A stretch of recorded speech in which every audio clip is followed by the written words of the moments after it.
What's it like first time you put the baby on your chest? What are you thinking? All right, so labor was crazy. Emma, water breaks. Water break is not like the movie. I thought it was Splash. It's not Splash. No. She thought she peed herself a little. She was unsure. I had paddle book the next day that I was mad excited about.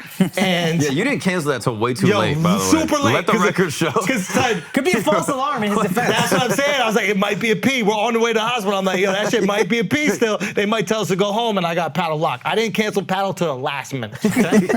You're crazy, bro. We go. We fight. I mean, if it's a natural birth, it's going to take hours. I could go sneak an hour in for paddle. So, son, I was thinking that, but then here's the thing. I was thinking that. No, here's the thing. So every week before that, the gynecologist fingers my wife in front of me, right? Because they got to see if she's dilated at all. The uterus is dilated, the cervix? The cervix is dilated, right? So just fingers my wife right in front of me, no big fucking deal. Shout out to Dr. Gubala, great job. Never moaned once. Come holler at me if you want to learn something. So great job, you know really? No, was it a great job? Exactly, you don't know how to finger. You know what I mean? If you want to talk to your boy. Being all mechanical about it. Right? What is with your gloves and shit on. You need lube? What about that? What about saliva? You ever try that, doc? Anyway, so she wasn't dilated. Literally, we have a doctor's appointment. Next day, that night, we're about to get in bed. Gets out of bed. Oh, I think she peed herself a little bit. Goes to the bathroom. More pee's kind of coming out. Pees, then stands up. A little bit more pee is coming out. And she's like, oh, shit, is this it? Then you get hyped.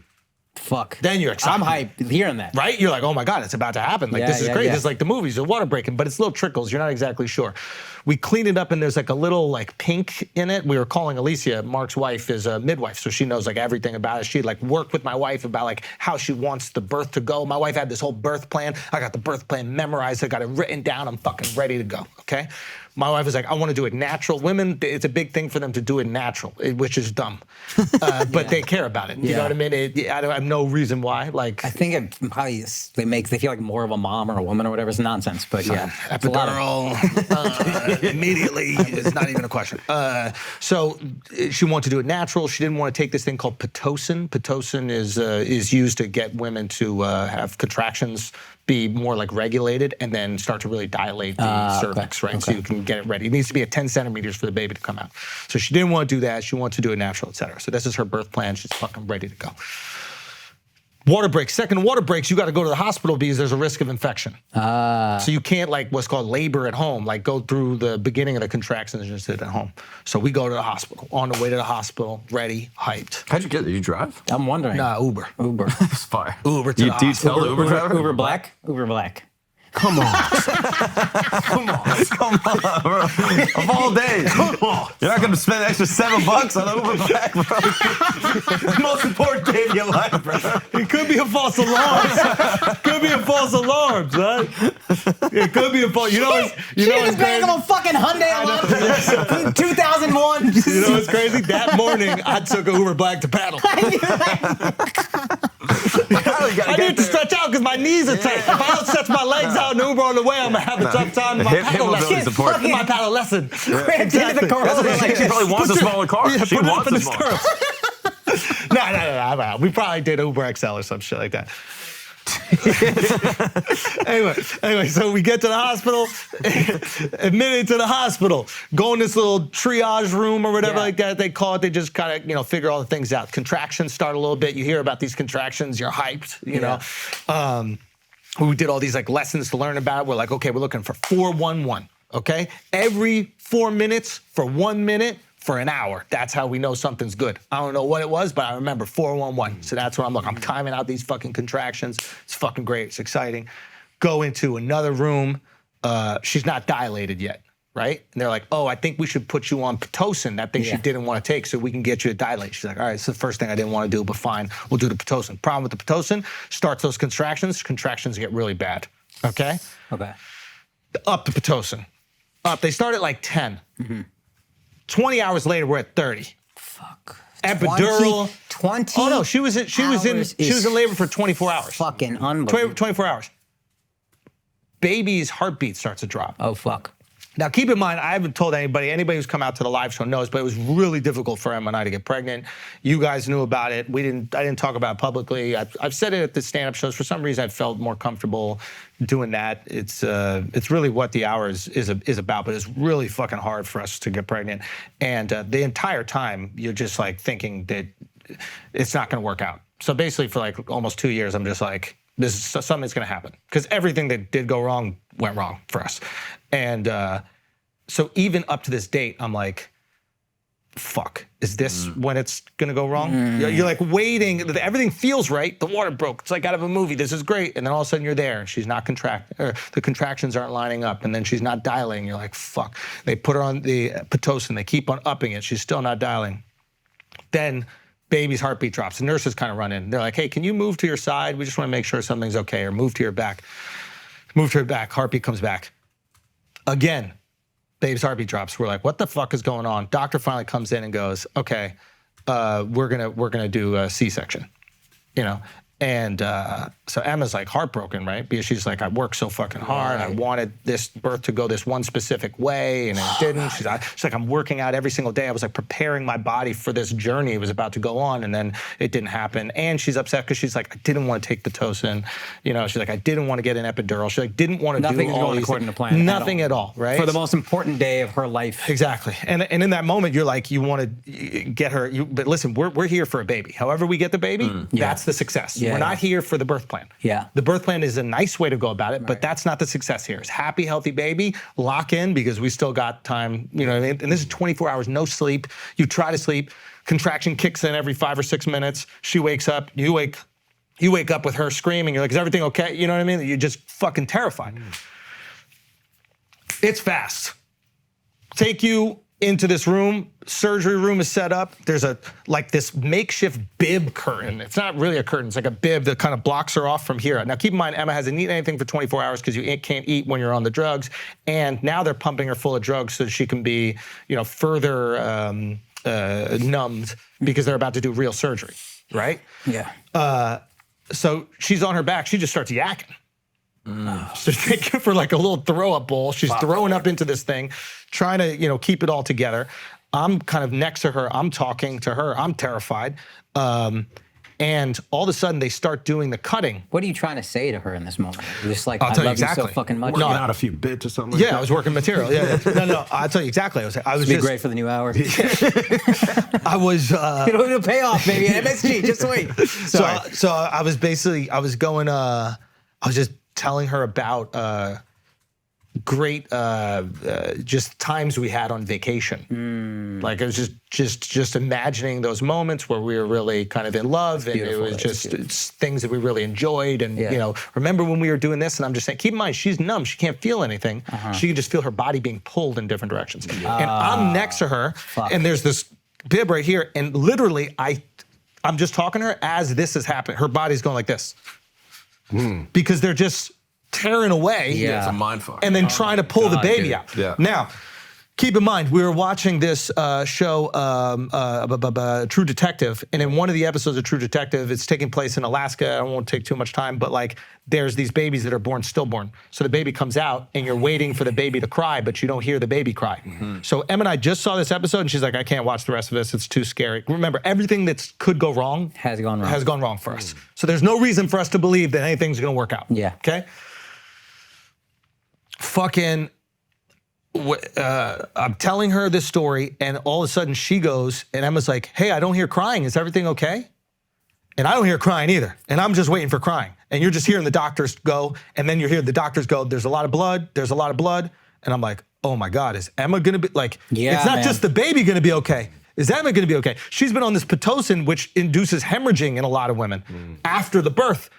So you're like, fuck, and I don't want to scare her about the blood, so I'm like, no. And then they go, yeah, we don't have the baby out yet, everything's gonna be fine. We go, okay. I keep telling her stories. Hey, remember that time when we were in Kyoto? We're walking around Kyoto and we saw the, I mean, the whole process in that whole room is an hour. This moment is maybe like 10 minutes, 5 minutes. I don't know, it's crazy.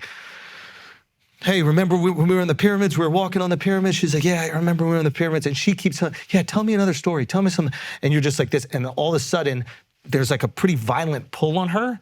And then she stops, and then we just hear, wah, like, Oh, you're just like, yeah, oh yeah, my yeah, God, yeah, thank yeah, God. yeah, yeah, yeah, yeah. And you're like, it's like for the first time, this is gonna sound exaggerated, but I genuinely feel this way. It's like for the first time in like almost 2 years, I feel like I could breathe. Yeah. I don't know if the baby's good yet. Emma goes, hey, here's the plan. She told me this before.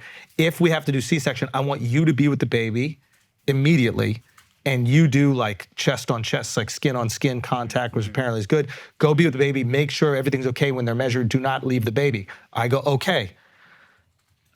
Here's the thing. I don't know that baby. Yeah. Like my connection is not, this is the wildest thing that you'll ever experience. It'll happen to all you guys. When the baby first comes out, they tell you the second you look at your kid, it's the most, no, that's an alien. My wife has a hole in her stomach. Yeah. The size of a bowling ball, Yeah, it looks yeah, like. yeah. I'm looking back and I just see blood everywhere around her stomach because I walked around the curtain. Fuck. So I'm with this baby and there's this beautiful moment, this like life has been brought in the world, but all I can think about is my wife gonna Is bleed that out? life? Okay. Yes. Yeah, man. Fuck yeah. And I'm glad you didn't look around the curtain while they were taking it out because Son. I saw that in nursing school. That shit is It's wild. crazy. what does it look like? So it's like when they cut, they just aggressively pull the That's skin. what I'm so saying. Like crazy. you see her. I'm like, this is too aggressive. This is not right. It's like, no, this is the way it happens. It's like just, like that shit was nuts. Crazy. So I'm wild. glad you didn't see that. Crazy. The Ben Carson C-section, man. Gen 2 sword fucking Yeah, he talks slicing. about the magical hands. Magical motherfucking hands by head. So I go over to the baby. They asked me, I'm like in a state of shock. I'm worried about the, love of my life is over here, just went through this intense surgery. She's fucking vomiting. There's blood everywhere. I'm still hearing them saying there's a lot of blood. So I'm still worried about that. And then I'm seeing my daughter and it's this amazingly beautiful moment, but I'm still, that's Yeah. where my love is right now, right?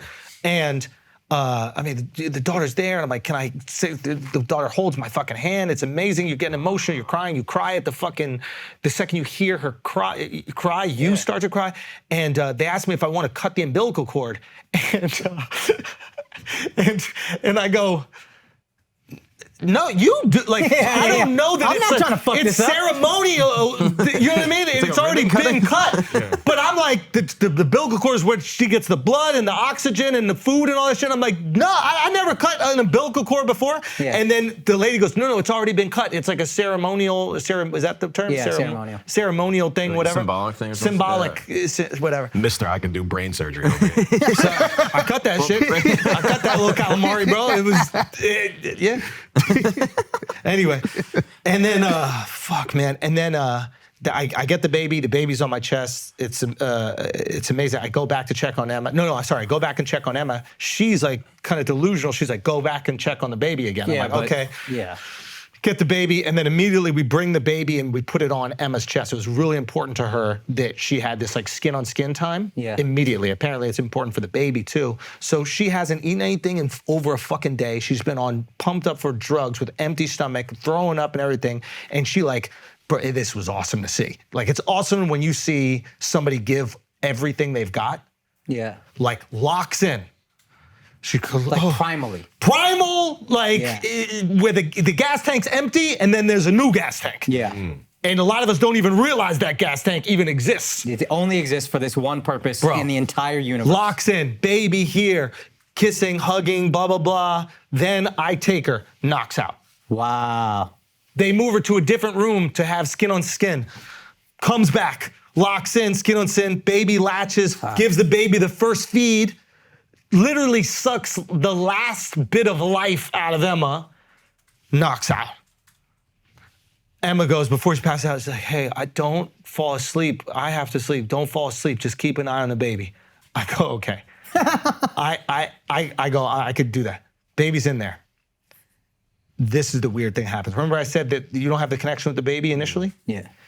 That thing, it starts to seep into you. Okay. I thought you were gonna fall asleep. Okay. No, it's the weird, I said it, I think I texted you, Mark, and it was just like, in the way that like, if you pour water over cobblestone, you know how it will fill every space?